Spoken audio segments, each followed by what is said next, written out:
मंदिरात जाणाऱ्या लोकांच्या रांगा जेव्हा वाचनालयाकडे जातील त्या दिवशी माझ्या देशाला महाशक्ती बनवण्यापासून कोणीच रोखू शकणार नाही. तर आजच्या या कार्यक्रमाला प्रमुख वक्ता म्हणून लाभलेले श्री मांडले सर आपल्या पुढे डॉक्टर बाबासाहेब आंबेडकर यांच्या जीवनाविषयी विचार मांडतील अशी मी त्यांना विनंती करतो. सर्वप्रथम या देशामध्ये ज्या माणसांनी स्वातंत्र्य, समता, न्याय, बंधुता ही विचारप्रणाली रुजवली त्या महामानवाला मी अभिवादन करतो.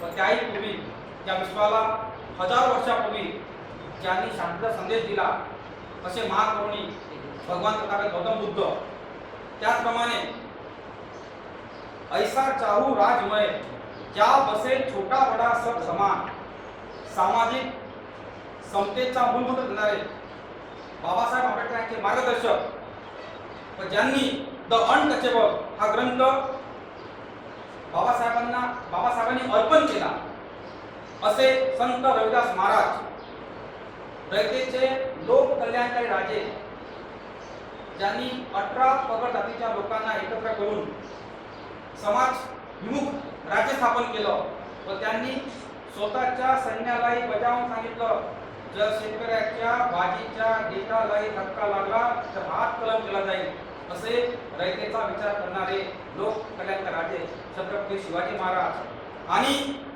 शिवाजी महाराजांचा वारसा तलवारीच्या जोरावर व बुद्धीच्या जोरावर चालवणारे 32 वर्ष ज्यांनी अखंड स्वराज्याची धुरा पेलवली व ज्यांचे 18 भाषे पुत्र होते, ज्यांनी 4 ग्रंथ लिहिले असे शिवाजी महाराजांचे सुपुत्र स्वराज्य रक्षक पुत्र छत्रपती संभाजी महाराज, तसेच शिवाजी महाराजांचा खरा इतिहास शोधला व 1 जानेवारी 1848 ला शिवजयंती साजरी केली असे शिवजयंतीचे जनक व स्त्री मुक्तीचे दालन ज्यांनी ओपन करून दिले असे महात्मा ज्योतिबाजी फुले, त्याच प्रकारे त्यांची पत्नी सावित्रीबाई फुले, ज्या मायमौलीने या समोर बसलेल्या ज्या भगिनी आहेत, मुली आहेत, याच्यासाठी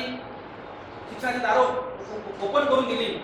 आज त्या प्रत्येक क्षेत्रामध्ये झेप घेत आहे, भरारी घेत आहे. अशा मायमौलींना, सावित्रीबाई फुलेंना, या सर्व महापुरुषांना मी मनापासून वंदन करतो.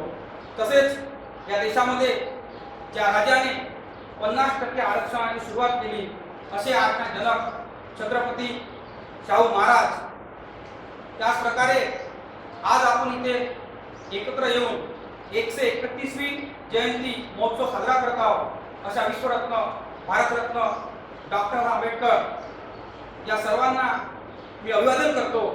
व तसंच बाबासाहेब आंबेडकर यांचा वारसा चालवणारे, शेवटपर्यंत चालणारे साहित्यरत्न कॉम्रेड्स अण्णाभाऊ साठे, तसेच खेड्यापाड्यात, गावागावात संविधानाचा प्रचार प्रसार करणारे व थोटांड नाकारणारे खरे संत गाडगे महाराज, खरे संत, त्यानंतर तुकाराम महाराज, रविदास महाराज, संत कबीर महाराज व याच्यातले खरे परंतु शेवटचे संत आपल्याला तुकडोजी महाराज, या सर्वांना मी मनापासून अभिवादन करतो. व मी माझ्या इथे आलेल्या सर्व व्यक्तिगणांचं सुद्धा स्वागत करतो. पण मग मी माझे बोलणे सुरू करतो. आजचा दिवस हा थोडा वेगळा दिवस आहे. बऱ्याचशा लोकांना वाटते की महापुरुषाची जयंती स्मृतिदिनी आपण का साजरी करावी.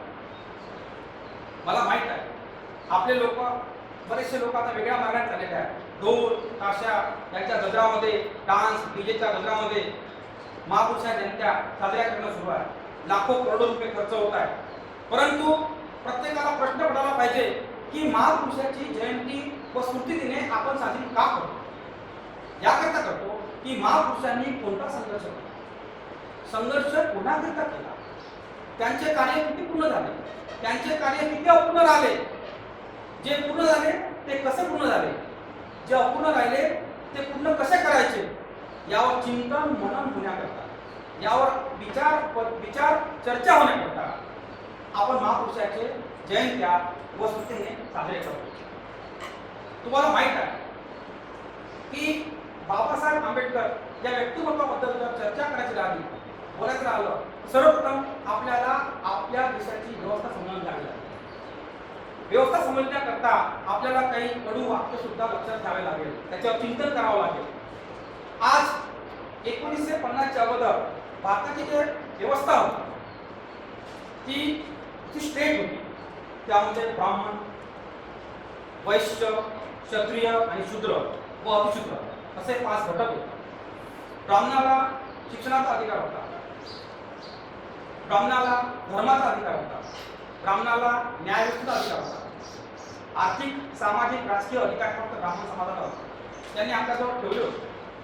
त्यानंतर वैश्य समाजाला व्यापार करण्याचा अधिकार होता. क्षत्रिय समाज हा लढाईसाठी पुढे राहायचा, राजे रजवाडे लोक होते, पण एक समाज त्याच्या खालचा होता, तो शूद्र समाज होता.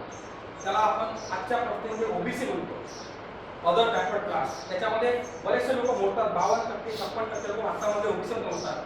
त्या समाजाला एक अधिकार होता, एक अधिकार होता. कोणता अधिकार होता? फक्त सेवा करण्याचा अधिकार. आता सेवा करण्याचा अधिकार तो आपल्याला मिळाला होता आणि आपण धन्य मानतो त्यामध्ये. त्याला सेवा करायला जरी अधिकार मिळाला तरी आपण मनापासून त्याला धन्य मानतो, हे आपलं मोठंपण आहे, यात काही दुमत नाही. पण त्याच्यापेक्षा एक खाली समाज होता ज्याला सेवा करण्याचाही अधिकार नव्हता. तो अनटचेबल होता, जो गावाच्या बाहेर राहतात आणि त्याची सावली सुद्धा कोणी सहन करायची नाही, त्याच्या विधी वेगळ्या राहायच्या. अशा समाजामध्ये एक माणूस जन्माला आहे. त्या माणसाचं नाव असते डॉक्टर भीमराव आंबेडकर. तो माणूस त्यांच्या कुटुंबाचा 14वा रत्न असतो. त्यांच्या कुटुंबात 13 भाऊ असते. 14 नंबरचा मुलगा म्हणजे डॉक्टर बाबासाहेब आंबेडकर. त्यांचे वडील रामजी सपकाळ, त्यांचं सरनेम अगोदर सपकाळ होतं. ते मिलिटरीमध्ये ईस्ट इंडिया कंपनीमध्ये सुभेदार नोकरी करतात व खरं पाहता आपला उद्धार जो झाला तो ब्रिटिश लोकांमध्येच झाला. कारण ब्रिटिश लोकांनी भारतामध्ये शिक्षण आणलं. त्या शिक्षणामध्ये आपल्या काही महापुरुषांना शिक्षण घ्यायला मुभा मिळाली, संधी मिळाली. त्यामुळे त्यांना खरं आणि खोटं याबद्दल फरक करता आलं व तेच त्याचा संधीचा फायदा रामजी सुभेदार यांनी घेतला. आपल्या मुलाला शाळेत टाकलं. मुलगा शाळेमध्ये गेला, परंतु मुलगा शाळेत गेल्यावर त्याला वास्तव कळलं, त्याला वर्गाच्या आत बसू देईना. पण त्या मुलाने हिंमत नाही आणली, वर्गाच्या बाहेर बसला. सर्व मुलं एकत्र बसायचे, तो एकटा वेगळा बसायचा. सर्व मुले एका ठिकाणी पाणी प्यायचे, बाबासाहेबांना पाणी प्यायचे मुभा मिळाली. पण शेवटी काही लोकांना टीम येतात म्हणतात, त्यातला एक चपराशी होता. चपराशी दुरून पाणी टाकायचा, दुरून पाणी प्यायचं. बाबासाहेब असे दुरून पाणी पीत जायचे. पण कधी कधी ते चपराशी गैरत होता. चपराशी गैरत असल्यावर मात्र बाबासाहेब आंबेडकरांना दिवसभर तहानलेलं राहावं लागायचं. अशा एक परिस्थितीमध्ये त्या माणसामध्ये शिकण्याची जिद्द होती. त्यांनी हिंमत हारली नाही व आपलं शिक्षण अखंड सुरू ठेवलं. आजच्या काळामध्ये नवीन पिढीला मोबाईल आहे, लॅपटॉप आहे, एसीचा हॉल आहे, बुक्स आहे, नवीन कपडे आहेत. तरी पण वडिलांनी थोडं काही म्हटलं तर मला जमणार नाही, मी करू शकणार नाही, ट्युशन पाहिजे, हे पाहिजे, ते पाहिजे. म्हणजे तसं काही आई वडिलांवर खूप उपकार करून राहिला करा. अशा प्रकारचे शिक्षण सुरू असते. हे विसंगती आहे. ज्या माणसाने एकही फॅसिलिटी नाही, पैसे पुस्तक घ्यायला पैसेही उपलब्ध नाही, असा माणूस जगातला सर्वात विद्वान माणूस बनतो. जगामध्ये 100 विद्वानाची लिस्ट काढली गेली, त्या लिस्टमध्ये बाबासाहेब आंबेडकरांचं नाव 6व्या नंबरवर येते. म्हणजे ज्या माणसाला कोणतीच सुखसुविधा मिळाली नाही, शाळाही मिळाली नाही बरोबर, पुस्तकही बरोबर मिळालं नाही, तो माणूस जगातला महान विद्वान बनतो. हा एक महत्वाचा विषय आहे. पण तो विद्वान बनते याच्यामध्ये प्रवास आहे. तो प्रवास अशा प्रकारचा आहे की बाबासाहेब आंबेडकर जेव्हा 10वी पास होते तेव्हा एका झाडाखाली ते नेहमी अभ्यास करतात. एक किर्लोस्कर नावाचा व्यक्ती असतो. तो विचारतो, बाबा तू दिवसभर झाडाखाली अभ्यास का करतो?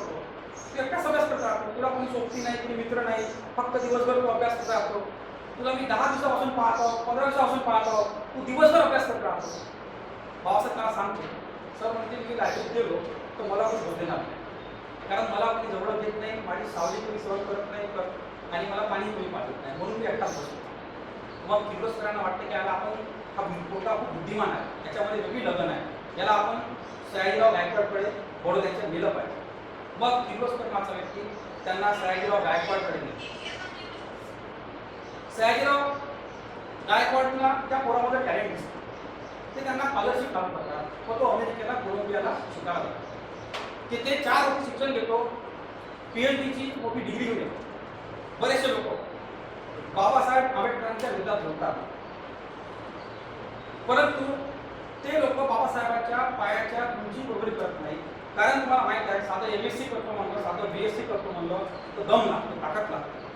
PhD करतो म्हणलं तर पूर्ण ताकद लागते. तुझ्या काय डिग्री मोठ्या मुश्किलनं PhD करते म्हणजे बा खूप झालं, पुरी ताकद लागली. पण बाबासाहेब आंबेडकरांनी 4 PhD किती PhD केल्या? 4 PhD केल्या. त्या माणसांनी फिलॉसॉफीमध्ये PhD केली, त्या माणसांनी पॉलिटिक्समध्ये PhD केली, त्या माणसांनी सायन्समध्ये PhD केली. म्हणजे एका माणसामध्ये किती गुण असावे? मल्टीपर्पज क्वालिटी असलेला माणूस, अलग अलग विषयाचं ज्ञान असलेला माणूस, 4 विषयात PhD घेतलेला माणूस, जवळपास 32 विषयामध्ये 32 प्रकारच्या कमी जास्त डिग्र्या घेतलेला माणूस या देशामध्ये काम करतो. परंतु तुम्हाला माहित आहे, एक वाक्य होतं जे उच्चवर्णीय समाज आहे, ग्रामीण समाज आहे, याच्या डोक्यावर बसण्याचं काम बाबासाहेबांनी केलं. कसं केलं? कोणी माणूस ज्ञान असल्यावर महान नाही होत. ज्ञान असणं हा इच्छे झाला, पण जेव्हा महान केव्हा बनते? जेव्हा तो आपल्या ज्ञानाचा उपयोग समाजात करतो, जेव्हा तो आपल्या ज्ञानाचा उपयोग पब्लिक करता करतो, सर्वसामान्य लोकांकरता करतो. बरोबर? समजा माझ्यापाशी ज्ञान आहे, पण मी माझ्या ज्ञानाचा उपयोग जर इंग्लिश शिकण्यामध्ये करत नाही, लोकांना ट्रेन करत नाही, तर माझ्या ज्ञानाचा काहीच उपयोग नाही. जेव्हा मी माझ्या ज्ञानाचा नॉलेजचा उपयोग सर्वसामान्यांसाठी करत आहोत, तेव्हा लोक मला रिस्पेक्ट देईल, मला मान देईल, माझ्या ज्ञानाचा उपयोग होईल. बरोबर? बाबासाहेब आंबेडकरांनी 4 PhDच्या डिग्र्या घेतल्यानंतर वर्ष घेतल्यानंतर ते विदेशामध्ये लग्न करून सुखी जीवन जगू शकते, कोविडमध्ये जगू शकते, मंगळामध्ये राहू शकते. पण त्यांनी त्याच्या ज्ञानाचा उपयोग स्वतः करता नाही, समाजाकरता केला. तरी ते रिटर्न भारतामध्ये परत आले. भारतामध्ये परत आल्यावर सयाजीराव गायकवाड यांच्याकडे त्यांनी नोकरी केली. कारण नियम होता, ज्या माणसाने त्यांना शिक्षणासाठी पाठवलं होतं, स्कॉलरशिप दिली होती, त्या माणसाकडे आपण काम केलं पाहिजे, नियम होता. त्यांनी काम केलं, पण काम करताना सुद्धा त्यांचा टेबल वेगळा, त्यांचं पाणी वेगळं, त्यांचा टेबल कधी स्वच्छ करायचा नाही, कोणी चपरात त्यांना कॉपरेट करायचा नाही. ते हराच झालं. त्यांना वाटलं आता काहीतरी आपण केलं पाहिजे, मोठी क्रांती आपण केली पाहिजे, आपल्या ज्ञानाचा उपयोग समाजाकरता केला पाहिजे. इथे एक मुद्दा मी पुन्हा मांडतो की बाबासाहेब आंबेडकरांनी वाक्य म्हटलं होतं, ज्या समाजामध्ये 10 डॉक्टर, 20 इंजिनियर व 30 वकील तयार होतील, त्या समाजाकडे वाकड्या नजरेनं पाहायची कोणाची हिंमत होणार नाही, असं त्यांचं स्टेटमेंट होतं. आणि त्या स्टेटमेंटचा उपयोग त्यांनी केला होता जेव्हा ब्रिटिश लोकांनी 3 माणसाला बोलवलं होतं आणि 3 लाख रुपये दिले होते. एक बोलवलं होतं महात्मा गांधीला, सेकंड बॅरिस्टर जिनाला आणि थर्ड बाबासाहेब आंबेडकर. त्यांनी विचारलं, बाबासाहेब आंबेडकर विद्वान होते, त्यांच्या विद्वत्तेची ताकद ते ब्रिटिश लोकांनाही माहिती होती. त्यांनी विचारलं, बाबा साहब हम आपको 3 लाख रुपये दे रहे हैं, तुम इन 3 लाख से क्या करो? बाबा साहब बोले, मैं अकेला बाबा साहब अम्बेडकर पढ़ा विदेश में जाकर, तो पूरे सिस्टम को हिला रहा हूँ. अगर मैं वो 3 लाख रुपए से मैं देश में से 10-20-25 ग्रेजुएट OBC SC ST समाज से लोग निकालूंगा और इंग्लैंड भेजूंगा तो पूरी सिस्टम हिल जाएंगे. इसलिए मैं चाहता हूँ कि मेरे कुछ लोग विदेश, कुछ पैसे से विदेश पढ़ने जाए. बाबा साहब आंबेडकर ने चुन के लोग निकाले. उस समय में ग्रेजुएट लोग भी नहीं मिले, फिर भी कुछ लोग मिले, उनको विदेश भेजा, लेकिन वो भी समाज के प्रति वफादार नहीं निकले. उनमें से एक था KR नारायण, जो राष्ट्रपति था. उनमें से एक था बाबा साहब आंबेडकर स्कॉलरशिप को पढ़ा था, वो KR नारायण था. तो बाबा साहब आंबेडकर ने ये स्टेटमेंट उसी समय बोला कि अगर डॉक्टर, इंजीनियर, वकील ने समाज की ओर अगर सही में ध्यान दिया होता, ध्यान देते, तो समाज कहाँ से कहाँ पहुँच गया होता. लेकिन कैसा होता है, ज्ञान होता है एक चीज और ज्ञान का इस्तेमाल होता है एक चीज. हमारे समाज में ज्ञान है, PhD होल्डर है, डॉक्टर है, इंजीनियर है, वकील है, लेकिन उनकी समाज के प्रति आस्था अभी खत्म हो चुकी है. वो एक स्टेटमेंट है ना, 10/10 की कोणी बाल्याची बायानी बाली, हे जे वास्तव आहे ते सुरू आहे. आपला बंगला, आपली गाडी, आपली सर्व आपली आपल्या कुटुंबाचा पूर्ण सिस्टीम, याच्या पलीकडे लोक आज विचार करायला तयार नाही. मी माझ्या नजरेने पाहतो, जेव्हा समाजाचं काम येते, समाजाची काम करायची बारी येते, तर तो मला वेळ नाही, तो मला वेळ नाही, तो मला वेळ नाही, म्हणजे समाजाशी मला काही लेनदेन नाही, समाजात मला दिलंच नाही, असं यांचा माइंडसेट असते. अरे बाबांनो, तुम्हाला जे मिळालं ना नोकऱ्या, तुम्हाला जे मिळाले ना सिस्टीम, क्लास 1, क्लास 2, क्लास 3, तुम्हाला जे घरदार, गाड्या बड्या बंगले मिळाले आहे, याच्यामागे कोणता क्लास तरी हात आहे, कोणतरी व्यक्ती आहे ज्याने सिस्टीम तयार करून दिली. कारण आपले पंजोबा पाशी, आपले पंजोबा जे होते, पंजोबाचे वडील होते, याच्यापाशी बंगला का नव्हता, गाड्या का नव्हतं. ते गुलाम का होते, ते नौकर का होते, ते का निकम्मे होते का? कारण त्यांच्यासाठी सिस्टीम नव्हती, त्याच्यासाठी कॉन्स्टिट्यूशन नव्हतं, त्याच्यासाठी नियमावली नव्हती, त्याच्यासाठी हक्क अधिकार कोणीतरी देणारा व्यक्ती तयार झाला नव्हता, म्हणून ते निकम्मे होते. आपल्यासाठी कोणत्या तरी महापुरुषांनी 108 वर्ष संघर्ष केला. महात्मा फुले पासून, शाहू महाराजांपासून बाबासाहेब आंबेडकरांपर्यंत 108 वेळा संघर्ष झाल्यानंतर हे कॉन्स्टिट्यूशन तयार झालं. आणि कॉन्स्टिट्यूशन मध्ये आपल्याला काही राईट्स मिळाले, त्याच्यामुळे आपले हे सर्व सिस्टीम तयार झाले. आता ते राईट्स हळूहळू खतम होत चालले, त्याच्यात काही प्रॉब्लेम नाही आहे. गव्हर्नमेंटच्या नोकऱ्या चालल्या, क्लासरूम चाललं, क्लास 2 चाललं, लेक्चरच्या नोकऱ्या चालल्या, टीचरच्या नोकऱ्या चालल्या, डीएडच्या नोकऱ्या खतम झाल्या. आता आपल्याला मोठं प्रश्नाची पाळी येणार आहे. आपल्याला वाटतं हे माझं मुलं, पण आपल्या पोराचं का? आपल्या पोराचं का? आपल्या पुढच्या पिढीचं का? म्हणजे कोणताच क्वालिफाईड व्यक्ती सिस्टीमवर विचार करायला आजही तयार नाही. मेरा काम बनता खड्डे माझे जनता, अशा प्रकारचा माइंडसेट समाजामध्ये आजही उपलब्ध आहे. हा एक वेगळा विषय आहे, पण मी या विषयावर बोलणार आहे कारण आज मला ती संधी दिली म्हणून काही मुद्दे मला मांडणं आवश्यक आहे. तुम्ही प्रेमाने ऐकून घ्यावे असं मला वाटते. दुसरा महत्त्वपूर्ण मुद्दा की भारतामध्ये जे विषमता होती, त्या विषमतेसाठी कितीतरी महापुरुषांनी, कितीतरी योद्ध्यांनी लढाई लढली, संघर्ष केला. काही लोकांनी रक्तरंजित क्रांती केली, रक्त सांगितले, काही लोक मेले, तरी पण तेवढं मोठं परिवर्तन घडून आणू शकले नाही. पण एक माणूस होता ज्यानं एकही टक्का झालं, फक्त बुद्धी आणि कलम याच्या बेसवर खूप मोठी क्रांती घडून आणली. तो माणूस म्हणजे कोण? डॉक्टर बाबासाहेब आंबेडकर. त्या माणसाने आपलं का नाही? जर तुम्ही मायक्रो लेवलचा विचार केला तर बाबासाहेब आंबेडकरांनी राज्यघटना लिहिली. राज्यघटनेमध्ये कॉन्स्टिट्यूशनमध्ये प्रिएम्बल आहे, त्यामध्ये त्यांनी एक वाक्य लिहिलं. भारतामध्ये ऍक्च्युली खरा भारत कसा आहे? भारतामध्ये 75,000 जाती. भारत हा कृषी प्रधान देश नाही आहे, हे चुकीची भावना आहे. भारत हा जाती प्रधान देश आहे. भारतामध्ये ओबीसी मध्ये अदर बॅकवर्ड क्लासमध्ये 3,745 जाती आहे. भारतामध्ये एससी मध्ये 1,500 जाती आहे. भारतामध्ये एसटी मध्ये 750 जाती आहे. भारतामध्ये टोटल 6,500 जाती आहे. 6,500 गुणिले 12.5 जाती आहे. भारतामध्ये टोटल 75,000 जाती आहे. एवढे तुकडे पडले तर ते तुकडे कधी एकत्र येऊच शकत नाही, अशी भारतामध्ये प्रॉब्लेम तयार झाली. सर्वाला वाटते मी खाली आहो, मी वरता आहो, मी असाव, मी कसा आहो, कोणी कोणाचं ऐकायला तयार नाही. आणि मॅच्युरिटीचा आपण म्हणतो लोक क्वालिफाईड झाले, लोक फक्त डिग्री मिळवली, एज्युकेशन मिळवलं, साक्षर झाले, शिक्षित झाले, अजूनही लोक जातीपातीतच गुंतलेले आहेत. पण बाबासाहेब आंबेडकर एकमेव व्यक्तिमत्व आहे ज्यांनी 75,000 जातीच्या लोकांना फक्त 9 सामाजिक समूहामध्ये डायव्हर्ट केलं. ओबीसी मध्ये आले, कमीत कमी आपण एवढं बोलतो मी ओबीसी म्हणजे ओबीसी म्हणून तर 3,745 लढून झाले ना. ओबीसी आपण ओबीसी म्हणजे आपण ओबीसी तर म्हणलो, पण त्यांनी ओबीसी मध्ये आणलं आपल्याला. म्हणजे 75,000 जातीला ओबीसी मध्ये आणलं, पहिला 3,000. 1500 जातीला एससी मध्ये आणलं, म्हणजे मा मेतर भंगी असं म्हणत नाही, एससी मध्ये डायरेक्ट एसटी मध्ये आणलं. 750 जातीला काहीला एमपीसी मध्ये आणलं, काही मध्ये एनटी मध्ये आणलं, कधी एनटी मध्ये आणलं. म्हणजे 75,000 तुकड्यांना त्यांनी 9 सामाजिक समूहामध्ये आणलं. ही किती मोठी क्रांती आहे, बरोबर आहे? आता ओबीसी आपण एकत्र आलो, ओबीसी म्हणून एकत्र येत नाही हे आपला प्रॉब्लेम आहे. आपण एवढे क्वालिफाईड झाल्यानंतर, पण त्यांनी तर आणलं, त्यांनी त्यांचं काम केलं. आता आपलं काम करावं लागेल. तर हा आहे रिअल फरक. बाबासाहेब आंबेडकरांचे उपकार मला मान्य आहे. महापुरुष हा कोणत्या जाती धर्माचा पर्टिक्युलर नसते. महापुरुष हा खूप मॅच्युअर असतो, कारण तो महापुरुष कुठं कळत नाही. त्याचं नॉलेज, त्याचा अभ्यास, त्याचं थिंकिंग, त्याचं चालणं, त्याचं वागणं, त्याचं उठणं, त्याचं बसणं हे महापुरुषाच्या पांढऱ्या असते, म्हणून तो महान असतो.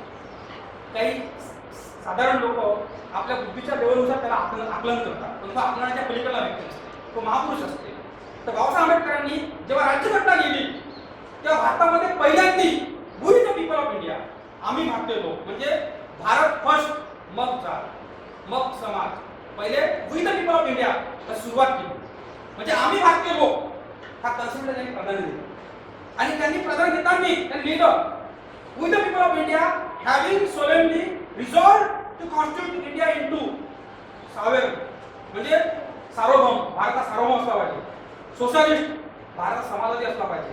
सेक्युलर, भारत धर्मनिरपेक्ष असला पाहिजे. आता तुम्हाला धर्मनिरपेक्ष काय? समजा 5 वेळा नमाज पढणाऱ्या व्यक्तीने इलेक्ट्रिकचा करंट लागला, 10 वेळा चोरी करणाऱ्या व्यक्तीने इलेक्ट्रिकचा करंट लागला, 5 वेळा आरती करणाऱ्या व्यक्तीने इलेक्ट्रिकचा करंट लागला, तर करंट कसा लागेल? समान लागेल ना. म्हणजे करंट मध्ये कोणता गुणधर्म आहे? सेक्युलरिझम आहे, धर्मनिरपेक्ष बरोबर आहे. कारण करंट हे नाही का कोण खूप धार्मिक आहे कोण अधार्मिक आहे, करंट हा समान ज्याला म्हणते सेक्युलरिझम. तर बाबासाहेबांची अपेक्षा होती की भारत धर्मनिरपेक्ष असला पाहिजे आणि त्यांनी राज्यघटनेत पण नमूद केलं. पण ठीक आहे, कसं आहे, बाबासाहेबांनी कलम नंबर 1 मध्ये लिहिलं होतं इंडिया इज अ भारत. पहिलं आर्टिकल टाकलं इंडिया इज अ भारत. आता बाबासाहेबांनी इंडिया इज अ भारत का टाकलं? कारण त्यांना माहिती होतं इथं असे बदमाश लोक बसलेले आहेत का ते इंडिया इथं हिंदुस्थान करू शकतो.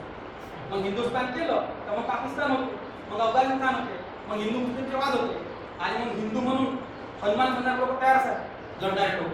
समजे म्हणजे काहीच नाही, पण मेरे को बोला म्हणजे शिक्षण नाही, अंडरस्टँडिंग नाही, समज नाही, व्यवस्थेचा अभ्यास नाही, पण म्हणून त्यांनी लिहिलं हे लोक अशी बदमाशी करू शकते. कोणाला कळलं? बाबासाहेबांना कळलं, दूरदृष्टी. म्हणून त्यांनी पहिला आर्टिकल टाकलं होती फॉर्मच्या राज्यघटनेमध्ये इंडिया इज अ भारत. ते बाबाचं टॅलेंट, बाबासाहेबांचं टॅलेंट होतं. बाबासाहेबांनी प्रियंबल मध्ये लिहिलं की democratic, sovereign, socialist, secular, democratic, republic state we want. बरोबर. आता डेमोक्रॅटिक मला माहित आहे लोकांसाठी आणि लोकांकडून चालणारं राज्य. म्हणजे या देशामध्ये अगोदर राजा हा राणीच्या पोटातून जन्माला यायचा, आता राजा हा पब्लिकून जन्माला आहे.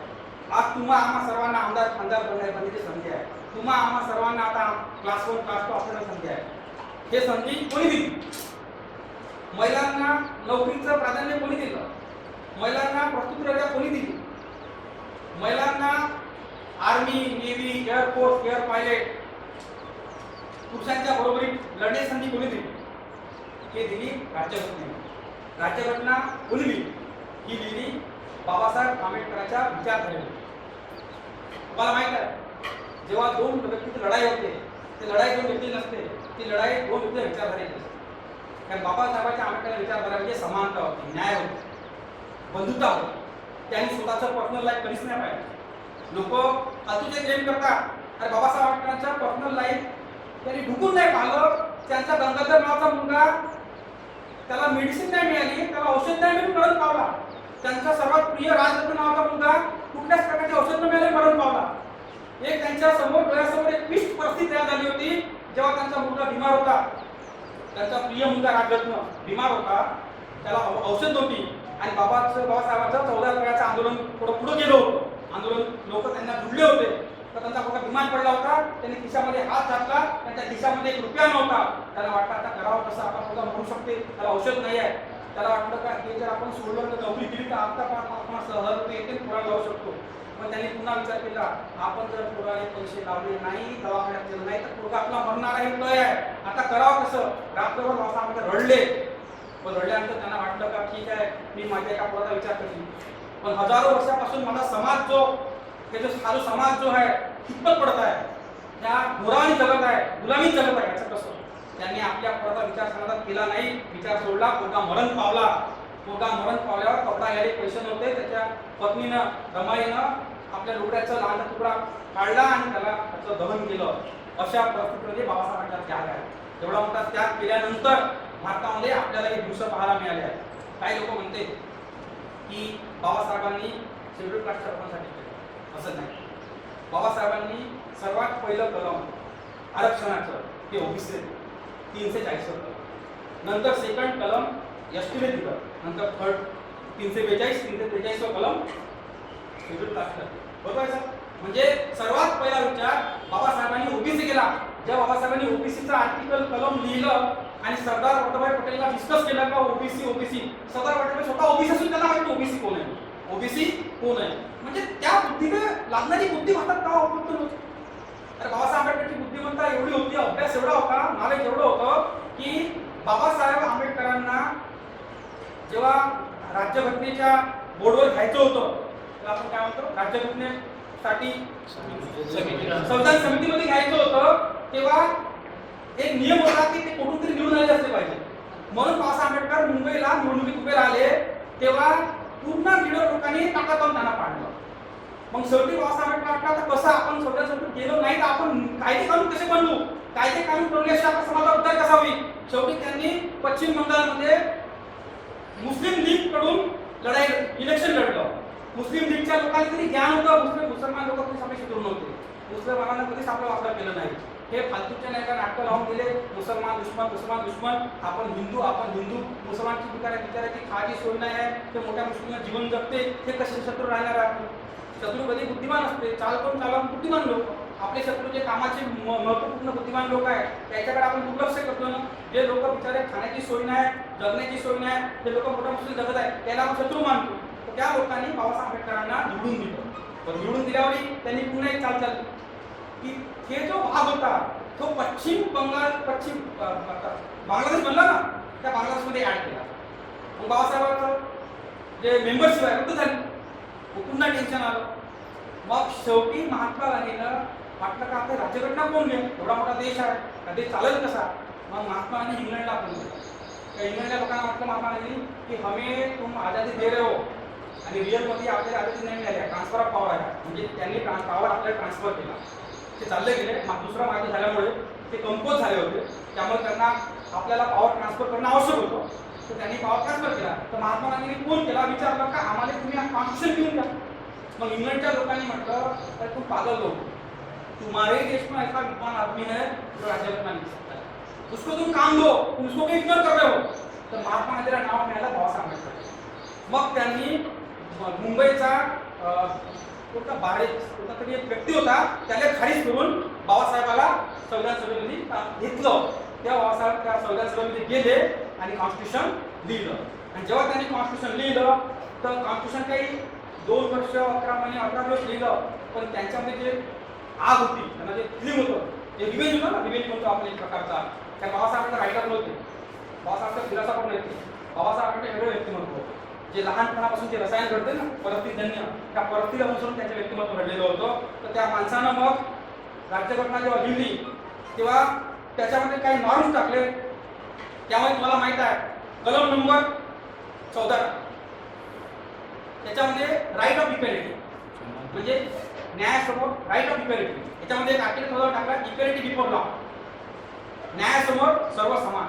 आज भारत देश हा जगातला सर्वात चांगला देश म्हणू शकतो. तर राज्यघटना रिअलमध्ये अंमलात आली तर वीरुबाई अंबानीने एखादी गुन्हा केला, एखादी खून केला, त्यालाही तेवढी सजा होईल जेवढ्या गरिबांनी केली. कारण भारतामध्ये इक्वॅलिटी बिफोर लॉ आहे, कायद्यासमोर सर्व समान आहे. हे कोणी आणलं?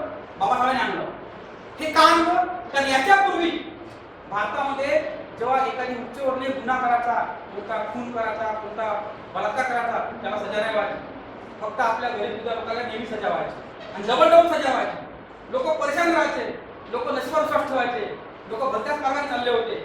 बाबासाहेब माहिती होतं ते बदमाश लोक आहे म्हणून त्यांनी इक्वॅलिटी बिफोर लॉ, कायद्यासमोर सर्व समान, कायद्यासमोर कोणी उच्च नाही, कोणी नीच नाही, कोणी श्रीमंत नाही, कोणी गरीब नाही, हे कलम नंबर 14 नुसार आणलं. नंतर बाबासाहेबांनी कलम नंबर 15 राज्यघटनेत लिखाण केलं. त्याच्यामध्ये लिहिलं की धर्म, जात, वंश, लिंग, जन्मस्थान या कारणावरून भेदभाव करण्यात येणार नाही. आता हे कलम त्यांनी का लिहिलं? कारण राज्यघटनेच्या पूर्वी भारतामध्ये जातीवरून भेदभाव होता, वंशावरून भेदभाव होता, धर्मावरून भेदभाव होता, लिंगावरून भेदभाव होता, जन्मस्थानावरून भेदभाव होता आणि आताही भेदभाव आहे. कारण राज्यघटना जरी कॉन्स्टिट्यूशनली अंमलात आली असली तरी आपलं जे कल्चर आहे ना ते कल्चर वेगळं आहे. कल्चर आताही भेदभाव म्हणते, कारण आपण आताही वैदिक कल्चर फॉलो करतो. तर ज्या ज्या गोष्टी बाबासाहेबांनी भोगल्या, ज्या ज्या गोष्टी बाबासाहेबांना कळलं की या समाजाला भोगलेल्या आहे, त्या समाजाला त्या गोष्टीतून मुक्त करण्यासाठी बाबासाहेबांनी राज्यघटनेत प्रत्येक पॉईंट टाकले, प्रत्येक कंटेंट टाकले. कलम नंबर 16 मध्ये एक लिखाण केला equality of opportunity in matter of public employment. जर एखादी व्यक्ती एखादी नोकरी करत असेल तर नोकरीची समानता, सार्वजनिक सेवा योजनामध्ये समान संधी, हर ठिकाणी तुम्हाला समान संधी मिळाली पाहिजे. मग एअरफोर्स असो, नेव्ही असो, आर्मी असो, कुठे असो. हे कलम नंबर 16 टाकलं. कलम नंबर 17 त्यांनी टाकलं ॲबॉलिशन ऑफ अनटचॅबिलिटी, म्हणजे भारतामध्ये अस्पृश्यता होती, काही लोकांची आपण सावली सहन करत नव्हतो. तर कलम नंबर 17 नुसार त्यांनी अस्पृश्यता नष्ट केली. म्हणजे जो गुलाम समाज होता, जो पीड समाज होता, त्याला इक्वल आणण्याचा बाबासाहेबांनी प्रत्येक मोमेंटने प्रयत्न केला. इतकंच नाही तर राईट टू फ्रीडम, म्हणजे त्या काळात आपल्यापाशी फ्रीडम नव्हतं. फ्रीडम म्हणजे कसं,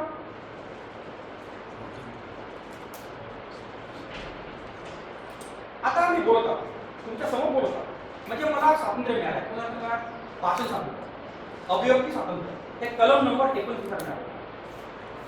मी 50 लोक जमा करू शकतो, 50 लोकांना माझा विचार मांडू शकतो, 50 लोकांच्या टीमवर्क करून उद्योग सुरू करू शकतो. हे स्वातंत्र्य मला कलम नंबर 29 मिळालं. हे मिळालं म्हणून आपले उद्योग झाले, हे मिळालं म्हणून उद्योग धंद्यामध्ये आले, मोठ्या ठिकाणी आज लोक काम करत आहेत. हे कलम नंबर 29 मिळालं. इतकंच नाही तर बाबासाहेबांनी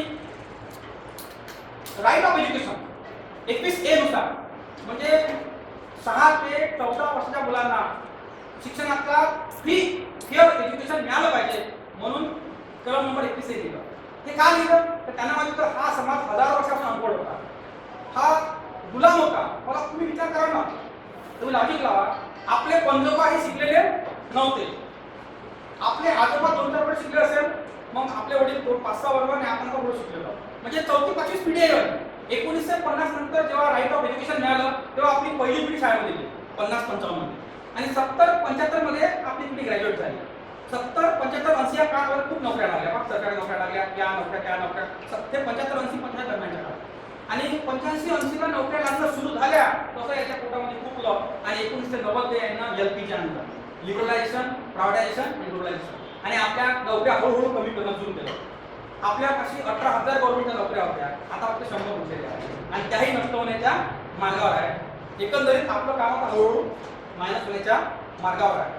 तर राज्यघटनेमध्ये जे जे हक्क अधिकार दिले होते, पुष्कळ हक्क अधिकार आपल्याला दिले. संपूर्ण राज्यघटनाच ही आपल्या हक्क अधिकाराने भरलेली आहे. या देशातल्या वंचित पीडित समाजाला पुढे आणण्याकरता बाबासाहेबांनी खूप मोठा प्रयत्न केला. परंतु कॉन्स्टिट्यूशनल लेवलवर जरी बाबासाहेबांनी प्रयत्न केला असला तरी रियालिटी मात्र वेगळी. कारण वास्तव कसा दिसत, 10 मिनिटं बोलू शकतो मी, बस 5 ते 10 मिनिटं घेतो. देशाचा वास्तव कसा आहे समजून घ्या. हे महत्वाचे मुद्दे आहे की समजा एखादी मुलगी 18 वर्षाच्या वर झाली तर तिला तिच्या मनाला एक प्लसवर लग्न करता येईल. तिने सुद्धा अदर कास्टचा मुलगा सिलेक्ट केला आणि तिने लग्न केलं तर तिच्या आईवडिलांना विरोध करतो, तिचं कल्चर तिला विरोध करतो, परंतु पोलीस स्टेशन तिला वाचवतो. पोलीस स्टेशनने नोंद केली तर नाही, कोणत्या 18च्या वरात तिला अधिकार आहे आपला हजबंड सिलेक्ट करण्याचा. म्हणजे पोलीस स्टेशन का वाचवते, कारण पोलीस स्टेशन हे राज्यातल्या दायऱ्यामध्ये येते, कॉन्स्टिट्यूशनच्या दायऱ्यामध्ये पोलीस स्टेशन येते. कल्चर नाही, कल्चर ऍक्च्युअली नाही का महिलांच्या आपल्या विरोधात. पण कसं आहे, आता महिलाला 1000 राईट बाबासाहेबांनी दिले, पण आपल्याला एक समजलं पाहिजे ना आपले खरे बाप कोण आणि आपले खोटे बाप कोण हे ओळखता येईल. सोपी गोष्ट नाही. आपण आपल्या चुकीच्या माणसाला आपला आदर्श बनवला आणि आपले कामाचे माणसं ज्यांना आपल्याला हक्क अधिकार दिले. काही लोक म्हणजे लवकर मला देवाच्या कृपेने मिळाली, आणि नव्हती बाबा तुला देवाच्या कृपेने नाही मिळाली, तुला बाबासाहेबांनी ते कॉन्स्टिट्यूशनल राईट्स दिले, त्या राईट्स मध्ये बात तुम्ही बसले म्हणून नोकरी मिळाली. कोणती नोकरी कोणती वस्तू कृपेने नाही मिळत. मग तुम्हाला जर देवाच्या कृपेने नोकरी मिळाली असती, एवढे हक्क अधिकार मिळाले असते तर मग 1000 वर्ष कोण नाही मिळाले. 1000 वर्ष कोण गुलाम राहिले, 1000 वर्ष कोण मजूर राहिले, 1000 वर्ष कोण खास्ता खात राहिले. हे आपल्या लोकांनी समजलं पाहिजे. आपल्या लोकांनी बाबासाहेबांच्या कॉन्स्टिट्यूशनच्या बहुतेक मोठमोठे पद हासिल केले, पण कॉन्स्टिट्यूशन सिस्टीम कशी काम करते, बाबासाहेब आंबेडकरचे विचार कसे काम करते याच्यावर कोणी अभ्यास नाही आणि खरा अभ्यास नाही केला. लागेल तर पदाच्या भरोशावर तोडा मिळवला, पदाच्या भरोशावर नोकरी मिळवली, पदाच्या भरोशावर गाडी बॅन सगळं मिळवलं, पण ज्या माणसानं तुम्हाला मिळून द्यासाठी खास्ता खाल्ला, प्रयत्न केला, स्ट्रगल केला, त्याचा फोटो तुम्ही घरी लावला. हे आपल्या देशाचं काय वास्तव आहे, हे वास्तव आहे. आता मला सांगतो, बाबासाहेबांनी म्हटलं होतं की भारत हा सेक्युलर असला पाहिजे, पण आपली शिक्षण प्रणाली आजही सेक्युलर नाही आहे.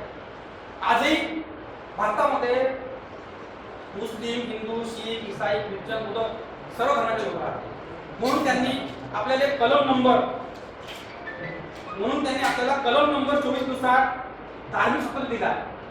पण त्यांनी हे म्हटलंय की एज्युकेशन हे सेक्युलर असलं पाहिजे, भटीचा शिकवला नाही पाहिजे, भाकऱ्या शिकवला पाहिजे. भाकर हे सेक्युलर, भाकर हे सर्वांना चालते, बरोबर आहे. पण भारतामध्ये आताही सेक्युलरिझम ग्राउंड लेवलवर उपलब्ध नाही आहे आणि शिक्षणामध्ये नाही आहे. याचं एक दुसरं चलन उदाहरण तुम्हाला सांगतो, ते मी तुम्हाला कथा सांगतो लहानची, मला रिप्लेस बी करावी. एक लाकूड तोडायला, लाकूड तोड्यात जंगलामध्ये रोज लाकड पडावं जातं, रोज जातं. एक दिवस त्याची कुऱ्हाड आहे ना, तुम्ही 4थ्या वर्गात 3ऱ्या वर्गात त्याला शिकलेले आहे, नदीमध्ये पडतो. कुऱ्हाड नदीत पडल्यावर आता घेणं शिकवलं, त्याची कुऱ्हाड जरी पाण्यामध्ये पडली असली, even though his experiment to the water he did not loss his courage, असं नाही शिकवलं. त्याची कुऱ्हाड पाण्यावर पडल्यावर तो रडत बसला. आणि तुम्हाला माहित आहे भारतामध्ये रडल्यावर कोण येते? आणि मग तिथे कोण आला? देव आला. मग देवाने म्हटलं घाबरू नको, डोंट वरी, भिऊ नको, तुझ्या पाठीशी म्हणते ना, पुढं राह, पाठीशी कशावर राहते? काही लोक पाठीशी राहते. तर त्याने म्हटलं काय प्रॉब्लेम आहे? कुऱ्हाड पाण्यामध्ये, घाबरू नको, मी आहे. देवाने नदीमध्ये उडी मारली है ना, God jump to the water आणि सोन्याची कुऱ्हाड. पण लाकूड थोड्या प्रामाणिक, आपण प्रामाणिक लोक आहोत. म्हटलं ही कुऱ्हाड माझी नाही, ठीक, पुन्हा उडी मारली, चांदीची कुऱ्हाड काढली. लाकूड थोड्या प्रामाणिक, ही कुऱ्हाड माझी नाही, मग पुन्हा उडी मारली, मग काढली ओरिजिनल कुऱ्हाड, हा ही कुऱ्हाड माझी आहे. मग आपल्याला एक लेसन भेटतात 4थ्या वर्गामध्ये, honesty is the best policy. पण आपण एक गोष्ट पुन्हा शिकलो, कोणती शिकली? कोणतीही समस्या आली, कोणतंही संकट आलं, कोणतेही प्रॉब्लेम आले, रडत बसा. काय करायचं? हे केव्हा शिकलो आपण? 4थ्या वर्गात. समस्या आली, प्रॉब्लेम आले, संकट आले, रडत बसा. मग कोण येते? मग देवाची आराधना करायची. मग आपल्या समस्या काय होते? सॉल्व्ह होते. या कथेमध्ये त्यांनी असं शिकवलं होतं पाहिजे, हे शिकवल्यामुळे आपली पिढी बर्बाद झाली, आपली पिढी कमकुवत झाली. आपल्याला शिकवायला पाहिजे होतं, जरी लाकूड तोड्याची कुऱ्हाड पाण्याच्या अंदर पडली तरी तो घाबरला नाही. He went back to the village, तो गावाला गेला. ही ब्रॉड सम स्विमर, त्यांनी काही तैराकू आणले. त्यांना म्हटलं माझी कुऱ्हाड पडली आहे, तुम्ही चांगले पोहणाऱ्या, you are a good swimmer, jump to the water and draw my original eggs. त्यांनी किंवा दुसरं शिकवलं असतं, लाकूड तोड्याची कुऱ्हाड जरी पाण्यामध्ये पडली तर त्याने हिंमत आली नाही. तो टेक्निशियन होता, त्याचा टेक्निकल माइंड होता. त्याने चुंबक आणलं, चुंबक आले, दोर बांधला, त्याने पाण्यामध्ये उतरवलं आणि त्याने तो ओरिजिनल कुऱ्हाड काढली. पण हे शिकवलं नाही. काय शिकवलं? आपल्याला ट्रायझम नाही शिकवलं, प्रयत्न नाही शिकवला, फेटिझम शिकवलं, नशीबबाज शिकवलं. म्हणून हे आपल्या समाजाचे मोठ्या प्रमाणात हाल झाले. काका नाही शिकवलं सर आपल्याला, म्हणजे बाबासाहेबांची ओरिजिनल रचना आम्हाला आणलीच नाही यार. का शिकवलं? देवाची करणी नारळात पाणी. एखादी पोरगा विचारते आहे, आई नारळात पाणी का? आईचं उत्तर पाठ असा, आई उत्तर काय लागते? देवाची करणी नारळात पाणी. असं इंडियन आईचं उत्तर आहे. मी तिच्यात आले, तिच्यातल्या पोरांना उत्तर प्रश्न विचारला, mommy why is water in the coconut? मग त्याच्या आईचं उत्तर दिलं, बेटा झाड हे क्षार आणि पाणी शोषते. नारळ झाड हे समुद्राच्या काठावर असते. झाड हे क्षार आणि पाण्याचं शोषण करत असल्यामुळे, नारळ झाड समुद्राच्या काठावर असल्यामुळे त्याच्यामध्ये पाणी असते. मग त्या पोराचा दिमाग सुरू झाला. आपल्या पोराचा दिमाग थांबला, त्याला आपण उत्तर का दिलं? देवाची करणी नारळ, देवाचीच करणी आहे, नारळ पण दिमाग माझी गरजच नाही ना. भगवान की देन, भगवान की देन. हे नाही का आपल्या जे लोकसंख्या का वाढली? जास्त का वाढली? देवाची करणी. त्याच्यामुळे पॉप्युलेशन वाढली. देशात म्हणजे पॉप्युलेशन एक्सपोजिशन होत आहे, खूप समस्या चालल्या आहेत. लोकांना बरोबर अन्न वस्त्र निवारा भेटत नाही आहे. 38% महिला सेकंड टाइमला आंदोलन करत नाही, असा रिपोर्ट आहे. आपलं राज्य तरी श्रीमंत आहे, तुम्ही पश्चिम बंगालमध्ये जा, बाकी राज्यात जा, तिथं खूप वाईट परिस्थिती आहे. माणसं बैलावानी काम करत आहे, बैलावानी चारचाका उठवत आहे, माणसं नेत आहे. हे परिस्थिती आपल्या बाकी राज्यामध्ये आहे. आज आपल्या भारतामध्ये 40% लोक जेमतेम जगत आहे, 20% लोक एकदम गरजेच्या खाली आहे. फक्त 30-30% लोक ते बरोबर जगत आहे, 10% लोक श्रीमंत आहेत. म्हणजे भारताची दशा खूप वाईट आहे. हे वाईट दशा राहण्याचं कारण आहे राज्यघटना प्रॉपरली अंमलात आणली गेली नाही, आणि न आणण्याचं कारण आहे ओबीसी समाज. ओबीसी समाजाला राज्यघटना समजतो. ओबीसीनं दुनिया भराचे ग्रंथ वाचले, पाठ करून टाकले, ते ग्रंथ समजो का नाही समजो, भोगून टाकले, पण राज्यघटना अंडरस्टँड नाही. म्हणून आपल्याला आपल्या हक्क समजले नाही. आणि या लोकांनी आपण एवढं गुंतवून ठेवलं, कधी धर्मात, कधी देवात, कधी उपास तापासात, कधी पूजा पाठ, कधी आता या गोष्टी बोलायला नाही पाहिजे. त्याच्यामध्ये आपण लोकांनी गुंतवून टाकलं, इतकं गुंतवून टाकलं की आपला माइंडसेट त्याच्या पलीकडे चालत नाही. वेळच करत कधी एकादशी येते, कधी पौर्णिमा येते, कधी वट सावित्री येते, कधी लक्ष्मी पूजन येते, कधी गणपती पूजन येते, कधी कोणत्या नाही कोणतं पूजन येते. दिमाग लावायला दिमागाला शांत चालवायला वेळच नाही भेटत ना, वाचन करायला वेळच नाही भेटत ना. कसं आपलं दिमाग चालणार आहे आणि कसं लोकांनी परिवर्तन येणार आहे आणि केव्हा राज्यघटना वाचणार आहे आणि खरे शिवाजी कोण केव्हा वाचणार आहे. बरोबर आहे. याच्या पलीकडे आपला दिमाग काम करायला नाही. काय हरकत नाही, गुलाबी पुन्हा येणारच आहे, जुनी दिवस पुन्हा येणार आहे. ते 50-60 वर्ष वाचले आपल्याला बाबासाहेबांच्या जगलमुळे संघर्षामुळे. त्यामुळे घाबरू नका, देव तुमच्या पाठीशी पुन्हा राहणार आहे आणि जसे 1000 वर्ष तुम्ही गुलाम राहिले तसे ते पुन्हा गुलाम. देव गुन्हेगार नाही आहे, मी देवाला कुठे ठरवत नाही. देव गुन्हेगार नाही, गुन्हेगार देवाचा बाप आहे. आणि देवाचा बाप कोण आहे? गुन्हेगार देव नाही, देव तो बिचारा अचल आहे, निष्क्रिय आहे. गुन्हेगार कोण आहे? देवाचा बाप. त्या देवाच्या बापाने सर लावून दिला. त्यामुळे तुम्ही देवाला गुन्हेगार ठेवू. मी देवाला काही बोलत नाही. देव माझा दुश्मन नाही आहे. मला माहित आहे देव काही करू शकत नाही. सीसीटीव्ही कॅमेरे लावा लागते शेवटी आपल्याला. बरोबर आहे. मंदिरामध्ये सीसीटीव्ही कॅमेरा लावा लागते ना. सीसीटीव्ही कॅमेरा मंदिरात का लावतो? जर देव स्वतःचं रक्षण नाही करत आपलं रक्षण कुठून करणार आहे हे तुम्हाला माहित आहे, मला माहित आहे. पण जाऊ द्या, त्या विषयावर बोलतो नाही ते मला. गुन्हेगार देव नाही सर. ज्या माणसानं तुम्हाला मूर्ख बनवलं तो मोठा करणार. तो देवाचा बाप गुन्हेगार. जाऊ द्या, तो विषय काही आपला विषय नाही, पण तरी तुम्हाला एक गोष्ट माहीत असली पाहिजे.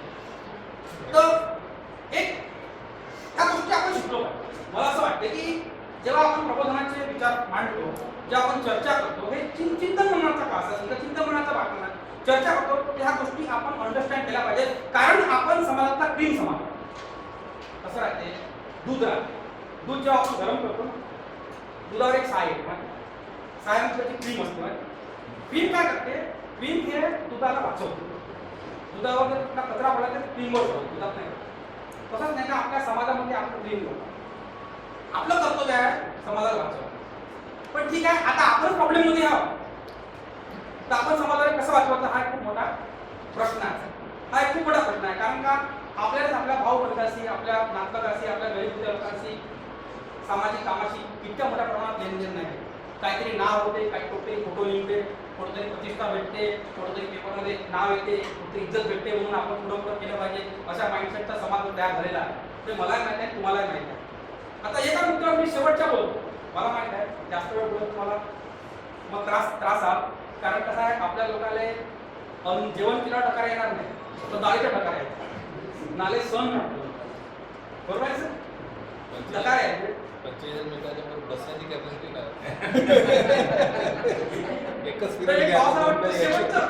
एक्झाम्पल आहे ते सांगतो ना, स्पीच सांगून देतो. 2-2 पिरियड बोर होऊन जाते. 25 मिनिटापर्यंत ठीक आहे. एक शेवटचा राहिले त्यांचे पॉइंट राहिला शेवटचा, तो सांगतो आणि विषय थांबवतो. एक दिवस काय झालं की 1956 ला 1956 ला बाबासाहेब आंबेडकरांनी दीक्षा घेतली बुद्ध धर्माची. आणि दीक्षा घेण्याच्या मागचंही कारण आहे. भारत त्यांनी बुद्ध दीक्षा घेतली ते नाही का या हिंदू धर्मात राहू तिथल्या लोकांना बदलू पसंत. त्यांना माहीत पडलं काही लोक काही बदलू शकत नाही. आपल्याला ब्रँड बदलावा. त्यांना वाटतं आपल्याला काय लागेल? ब्रँड बदलावा. कारण ही लोक आपण कितीही प्रयत्न केला, ठीक आहे मी प्रयत्न करीन, मी थोडा वेगळा निघेन, पण माझ्या घरी थोडी निघणार आहे, मग पुढची पिढी होणार. तर बाबा गाडगे महाराजांनी चिल्लाव सांगितलं हे खोटांड आहे, माझं मंदिर बांधू नका. लोकांनी एकच मंदिर बांधलं. हा समाज आहे. समाजाचा काही भरोसा नाही आहे. ज्या माणसाला जे पडत नाही त्याला तेच काम देते. बरोबर आहे? हे वास्तव आहे. बरोबर आहे काय? तर शेवटचं एक्झाम्पल मला सांगतो. 1956 ला बाबासाहेब आंबेडकर दीक्षाभूमीवर बसून होते. म्हणजे श्याम हॉटेलमध्ये ते राहत होते. तिथून ते आले, दीक्षा घेतली लोकांनी. लाखो लोक बौद्धमय धर्म त्यांनी स्वीकारला होता. तर ते पेपर वाचून बसले. लोकांना पब्लिकला वाटलं हे सुवर्ण संधी आहे. बाबासाहेब सारखा महान माणूस पेपर वाचून बसलेला आहे. आपण त्यांच्या पाया पडलो पाहिजे. लोकांनी रांग लावली आणि गर्दीमध्ये पाया पडायला सुरुवात केली. 2-4 लोक पाया पडले. बाबासाहेबांच्या डोळ्यात काही दिसतं नाही का पेपरामध्ये गुंग होतं. मग त्यांना दिसतं. त्यांनी आपली गाडी घेतली. 56 म्हणजे त्यांचं वय 64-65 होतं. म्हातारे झाले होते. त्यांच्या हाती काठी आली होती. काठी घेतली आणि दोघा तिघा माणसाने मारलं. त्यांच्या बाजूला एक पत्रकार होता, तरुण नाव, ब्राह्मण समाजात. बाबा साहब ये लोग आपको भगवान बनाना चाहते हैं, ये लोग आपके पैर पड़ना चाहते हैं और तुम उनको लकड़ी से मार रहे हो. अरे तुमको तो भगवान का दर्जा दे रहे हैं, तुम लकड़ी से क्यों मार रहे हो? तो बाबा साहब मतलब यही तो मैं नहीं चाहता, यही तो मैं नहीं चाहता हूँ। ये क्या होगा? ये लोग मुझे भगवान समझेंगे, फिर ये लोग समझेंगे कि बाबा साहेब दिव्य आदमी था, भगवान के दर्जा का आदमी था, महापुरुष अलग टाइप का आदमी था, इसने इतनी बड़ी क्रांति कर सका। हम तो दिव्य आदमी नहीं है, हम तो इंसान है, हम तो भगवान के लेवल के आदमी नहीं है, भगवान नहीं है, हम तक क्रांति करेंगे तो मेरी क्रांति खत्म हो जाएगी, मेरा आंदोलन खत्म हो जाएगा अगर ये लोग मुझे भगवान समझेंगे। ये लोगों ने मुझे भी इंसान समझना चाहिए, जैसे मैं इंसान हूँ, जैसे मैं रात दिन मेहनत करके, स्ट्रगल करके, पढ़ाई करके, ज्ञान प्राप्त करके, ज्ञानी लोगों के जो उनको ज्ञान था, इन्होंने ज्ञान के बलबूते हमें गुलाम बनाया था, उनसे डबल ज्ञान लेके मैंने उनको माफ दिया, तो मैं इंसान हूँ। अगर वो खुद को इंसान समझेंगे और मेरे को इंसान समझेंगे तो वो लोग बोलेंगे अगर बाबा साहब आम्बेडकर कर सकता है कि इंसान तो हम भी कर सकते हैं। ये भावना उनमें तभी पैदा होंगी जब ये लोग मुझे इंसान समझेंगे, और मैं चाहता हूँ कि ये लोग मुझे भगवान ना समझे, ये लोग मुझे इंसान ही समझे। एक इंसान कर सकता है, हम भी इंसान है, हम भी कर सकते हैं, ये भावना उनके मन में पैदा होनी चाहिए, ऐसा मुझे लगता है। असं बहुत सारा स्टेटमेंट दिलं, कारण कसं आहे आपल्या देशाचं जो नुकसान केलं आहे ते कोण केलं माहिती का? भक्ताने. आपल्या देशामध्ये अन्याय कमी आहे, भक्त जास्त आहे. आपला पुरा 80-90% भक्तांमध्ये आणि भक्ताच्या मागे एकच काम असतं, कोणतं? उदबत्ती घ्या, दिवा लावा, पाया लागा, विषय वस्तू. कारण दिवा लावला, उदबत्ती लावली, पाया लागला, विषय काय होतो? अनुयायाचं मॅटर कसं असते?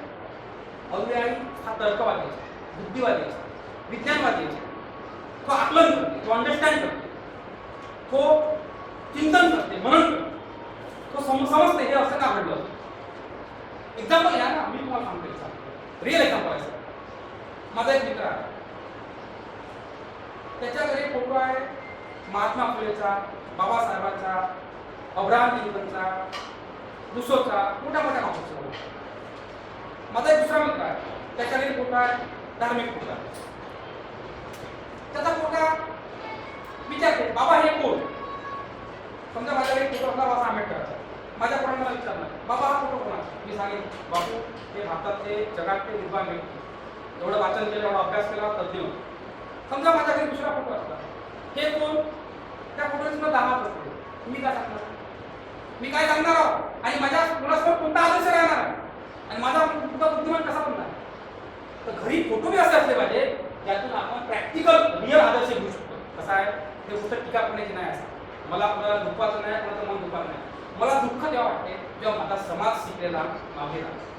मला मान्य आहे तुमची नोकरी कोणी हिसकणार नाही आहे, तुम्ही श्रीमंतच राहणार आहे, पण ह्या तुमच्या अशा विचारधारेमुळे तुमची पुढची पिढी बर्बाद होणार, त्याच्या पुढची पिढी बर्बाद होणार आहे.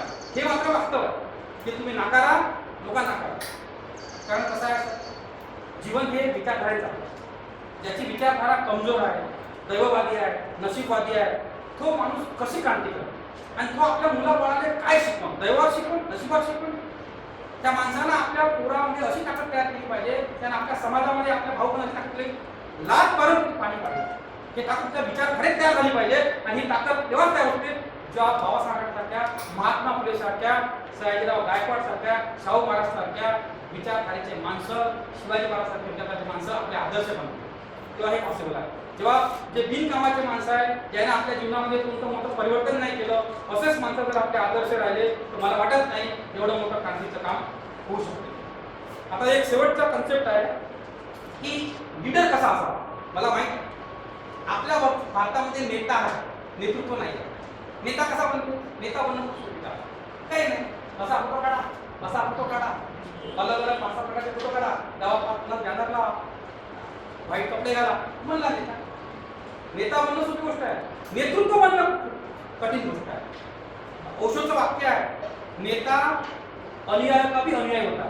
काही नाही, पब्लिकने जे आवडते नेता, पब्लिक काही आवडत, पब्लिक खड्ड्यात कोणाला, पब्लिक अंधश्रद्धेमध्ये कोणाला हे नेत्याला आवडतं. नेतृत्वाने आवडत. नेतृत्व आपल्या समाजाची दिशा धोरणं ठरवते. कारण 1000 माणसं मुक्त राहू शकते सर, कधी कधी एक माणूस सांगणार राहू शकतो, बरोबर आहे का नाही? कारण तो एक माणूस, तुम्हाला माहिती आहे जगामध्ये जो रेकॉर्ड घडला आहे, कोपर्निकसनं सांगितलं होतं का पृथ्वी सूर्याभोवती फिरते, आणि तेव्हा काळातले लोक म्हणे सूर्य पृथ्वीभोवती फिरते. कोपर्निकसने फाशी झाली, पण कोपर्निकसना मागा नाही दिली. नंतर 20 वर्षांनी शोध लागला, त्याचं खरं निघालं. म्हणजे असं नाही का 1000 माणसं ते 1000 माणसं आहे ते मूर्ख आहे का? आपण समजतो एवढे लोक मूर्ख आहे का? एवढे लोक पूजा पाठ करते, एवढे लोक एवढं करते, हे मूर्ख आहे तेवढं कसं आहे नाही का? असं बोलायला लागते माझ्याकडे लोक म्हणाले हे सारे मूर्ख आहे तेवढं कसं आहे नाही. हे वास्तव आहे मॅडम, हे वास्तव आहे. पण क्रांती 1000 माणसं नाही करत. क्रांती एक माणूस जो विचार, बाबासाहेब आंबेडकर भी एक माणूस होता, एक माणूस. त्या एक माणसाच्या मनात ते विचार आले, एक माणसाने राष्ट्रपतीचा अभ्यास केला, एक माणसाने व्यूहरचना तयार केली, प्लॅन तयार केला आणि हजारो अनपढ माणसासोबत घेतले. त्या अनपढ माणसाने विचारलं, बाबासाहेब तुम्ही आम्हाला म्हणता माझ्या मागे या, माझ्या नामावर उभे राहा, मुंगे म्हणून तरी राहा, गर्दी तरी वाढवा, आम्हाला काय भेटलं? बाबासाहेबांनी म्हटलं तुम्हाला काही भेटणार नाही, पण तुम्ही जर माझ्या मागे राहा तर तुमचे पोरं डॉक्टर, इंजिनियर, वकील नाही. आणि घडलं तसंच. त्या समाज त्याच्या सोबत असणाऱ्या लोकांना पूर्ण काही भेटलं नाही, पण त्याने आंदोलन चालवलं आणि त्याचे पोरं डॉक्टर, इंजिनियर, वकील आज आहे. ते मान्य करा तुम्ही, बरोबर आहे? आपणही डॉक्टर, इंजिनियर, वकील आहोत. बाबासाहेबांची कृपा आपल्यावरही झाली आहे. 340 लोकांना आपल्यालाही मिळाला आहे, राज्यघटना आपल्यालाही मिळाली आहे, राज्यघटनेची पूर्ण व्यवस्था आपण वापरतो, बरोबर आहे? न्यायाधीश प्रॉपर होते. आपल्यावर जर कोणी गुन्हा दाखल केला ना तर आपण गुन्हेगार नाही बनतो, पहिले आरोपी बनतो, मग आरोपीचं इन्व्हेस्टिगेशन होते, मग जज न्याय देते तेव्हा गुन्हेगार बनतो. गाडी गुन्हेगार नाही बनत. गुन्हा काढता काही नाही, गुन्हा करत नको ते लोक उठून टाकायचे आपल्याला, असं होत नाही. हे बाबासाहेब आंबेडकरांची देण. तर मला एक शेवटचा पॉईंट तुम्हाला सांगायचा होता की नेता कसा असला पाहिजे. बाबासाहेब आंबेडकर हे खरे लीडर होते. बाबासाहेब आंबेडकर हे खरे लीडर होते कारण बाबासाहेब आंबेडकर एक असामान्य नेतृत्व होते. आता असामान्य नेतृत्व कार्य काय असते? Those who are responsible for others performance is called leadership. जो दुसऱ्याचा परफॉर्मन्स निर्माण करण्याची जबाबदार असते तो खरा नेता. बड़ा काम करने से पहले आदमी के पास बड़े काम का विजन होना चाहिए. वो लीडर वो होता है जो सामान्य आदमी से असामान्य काम करवा. गर्दी वाढवणं, बॅनर पोस्टर लावून लीडर नाही होत. जो सामान्य माणसापासून असामान्य कार्य करून घेते तो खरा नेता. लीडरशिप